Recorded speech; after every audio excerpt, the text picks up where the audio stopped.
আলহামদুলিল্লাহ। আজকে পবিত্র শুক্রবার জুমার দিন। সম্মানিত হাজিরিন, আল্লাহ রাসূল সাল্লাল্লাহু আলাইহি সাল্লাম বলেছেন যে জুমার দিন হচ্ছে গরিবদের হজের দিন।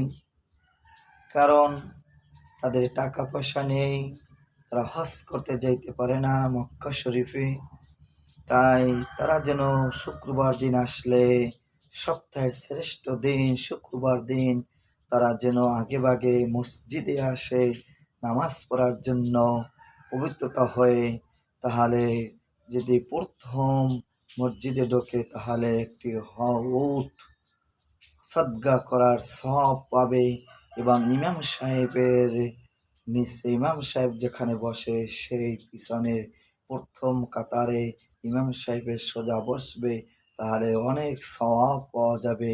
এরকমের করে ফেরেশতারা লিখতে থাকেন যে মসজিদের গেটে বসিয়া যে প্রথম আসলো তার সওয়াব, তারপর দ্বিতীয় তৃতীয় এরকম করে এককালে ডিম যে আসবে শেষকালে একটি ডিম সদকা করলে যে সওয়াব, সেই সওয়াব আল্লাহ রাব্বুল আলামিন দান করবেন।